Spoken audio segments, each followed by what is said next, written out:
अस्सलाम वालेकुम। नई सोच और नई खबर के साथ मैं हूं उमर खयाम।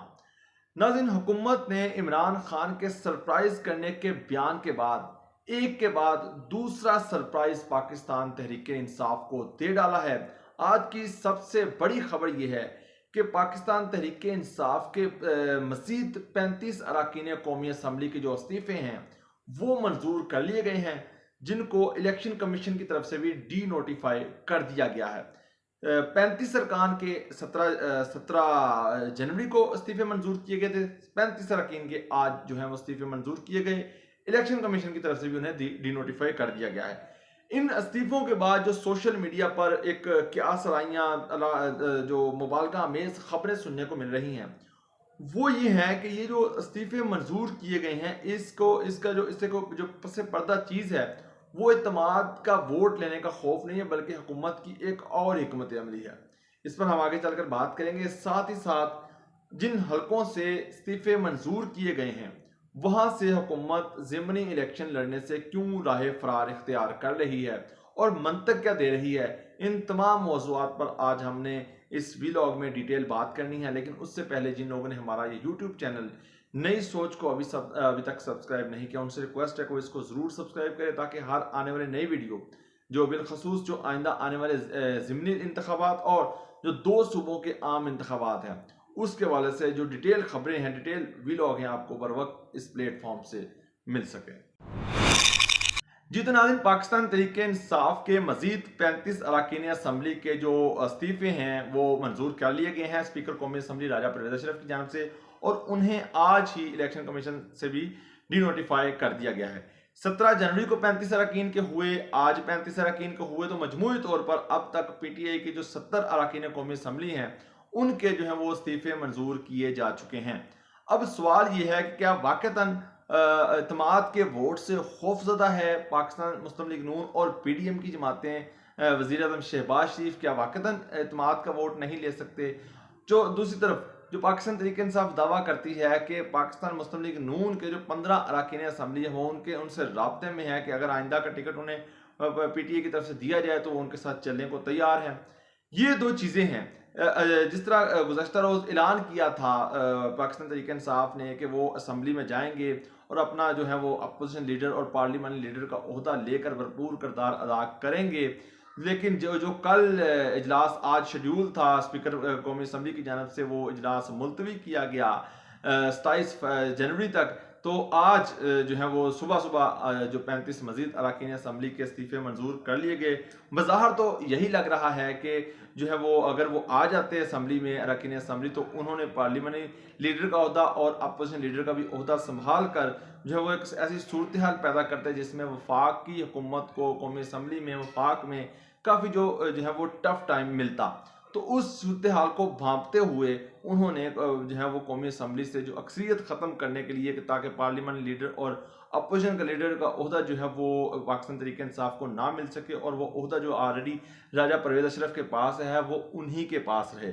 तो इसलिए आज मजीद 35 अरकान असम्बली के इस्तीफ़े मंजूर किए गए। तो उनमें जो इस्तीफ़े मंजूर किए गए उनमें फ़खर इमाम साहब हैं, खुसरू बख्तियार, आमर कियानी, करामत खोखर, उस्मान तराकई, अरबाब आमर, अली खान जदून, डॉक्टर हैदर अली, ख़वातीन में अंदलीब अब्बास, मलिका बुखारी, आसमा कदीर, मुनव्वरा बीबी समेत जो है वो मजीद 25 अरकान असम्बली हैं जिनके जो है वो इस्तीफ़े मंजूर किए गए। जो फर्स्ट जो है वो टॉप प्रायोरिटी जो बड़े नामवर शख्सियात जो MNAs थे, पाकिस्तान तहरीक इंसाफ के नामवर चेहरे थे, उनका जो है वो पहले मरहले में इस्तीफ़े मंजूर किए गए। जो दूसरे नंबर पर जो पाकिस्तान तहरीक इंसाफ की जो रहनुमा थे, रहनुमाओं की तादाद थी, उनके आज इस्तीफ़े मंजूर किए गए हैं।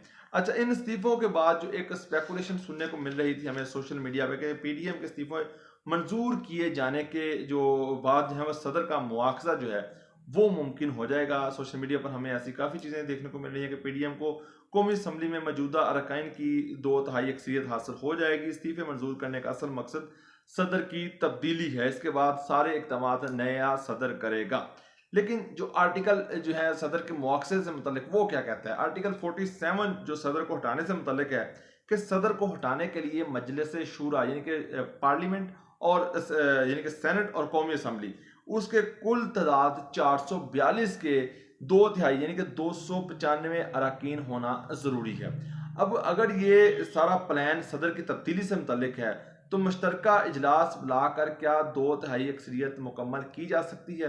तो इसका जवाब भी नफ़ी में होगा, क्योंकि अगर हम नेशनल असम्बली में गवर्नमेंट के तादाद देखें तो वो 180 है टोटल सारे इत्तेहादियों की जमात मिला के कौमी असम्बली में, और राजा रियाज का अगर ग्रुप भी ऐड किया जाए तो उसकी तादाद है 24, और इसमें अगर सेनेट के टोटल अरकान असम्बली की तादाद भी ऐड कर दीजिए 71, तो ये टोटल मिलकर जो बनते हैं 275 यानी कि 275 का नंबर बनता है। तो इस सूरत में भी 20 अरकान जो हैं वो मजलिस शुरा के मजीद जो पीडीएम की जमातों को चाहिए सदर का मुआवजा करने के लिए। लिहाजा ये जो स्पेकुलेशन है इसको अगर हम क्यास लाई और मुबालगा मेज ही समझे तो बेहतर होगा।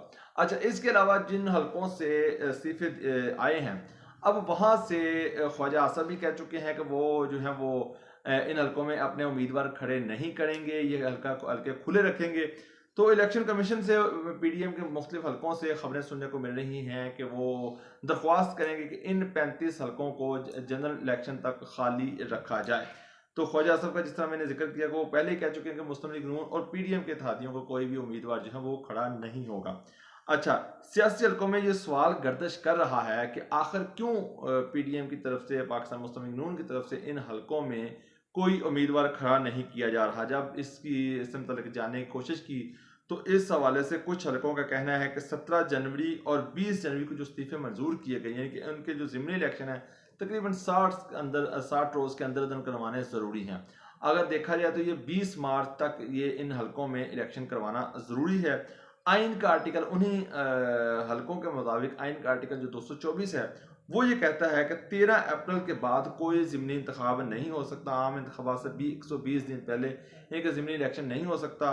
पीडीएम का ख्याल यही है कि 2 या 3 माह के लिए अपने उम्मीदवारों को एमएनए का इलेक्शन लड़ना कोई अक्लमंदी नहीं है। लिहाजा वो इलेक्शन कमीशन से दरख्वास्त करेंगे कि आम इंतखाबात में टाइम थोड़ा रह गया, लिहाजा वो इन हलकों को खाली रखें और यहाँ पे इंतखाबात ना करवाए जाएँ। अब इलेक्शन कमीशन ने भी इस पर सोच विचार शुरू कर दी है। गुज़श्ता रोज़ भी इस पर लंबी मुशावरत हुई और उसमें फैसला ये किया गया है कि आइन और कानून के मुताबिक इन तमाम हलकों में ज़िमनी इंतखाबात कराए जाएंगे और शेड्यूल के मुताबिक आइंदा हफ्ते जो हैं वो इन हलकों में ज़िमनी इलेक्शन कब होना है उसका प्लान जो है वो उसका जो शेड्यूल है वो जारी कर दिया जाएगा। अब ये 70 हलके ये और जो 2 कौमी असम्बलियाँ 2 सूबाई असम्बलियाँ तहलील हुई हैं, इन तमाम हलकों में जो इलेक्शन है ये एक चैलेंज ज़रूर है इलेक्शन कमीशन के लिए।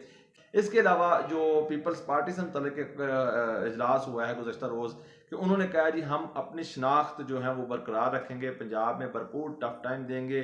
पाकिस्तान तहरीक इंसाफ को उन्होंने भरपूर प्लान किया है कि वो पंजाब में इलेक्शन लड़ेंगे, लेकिन जो पंजाब के अहदेदार हैं उन्होंने बिलावल भुट्टो ज़रदारी से उस इजलास में जो है वो उसका अपील की है कि अगर पंजाब में पीपल्स पार्टी को दोबारा खड़ा करना है, उसकी जो सीटें हैं वो निकालनी हैं, तो कम अज़ कम अरकान असम्बली और अरकान सूबाई असम्बली के लिए 5 से 10 करोड़ जो है वो पर मेंबर को सपोर्ट की जाए। अदरवाइज जो पीपल्स पार्टी का वोट बैंक है या जो सीटें निकालना है वो मुश्किल हो जाएगा। ये वो सारी सूरत हाल जो बनती हुई नज़र आ रही है। इंशाल्लाह जो भी सूरत हाल होगी हम आइंदा आपके सामने जो है वो गोशगुजार करते रहेंगे।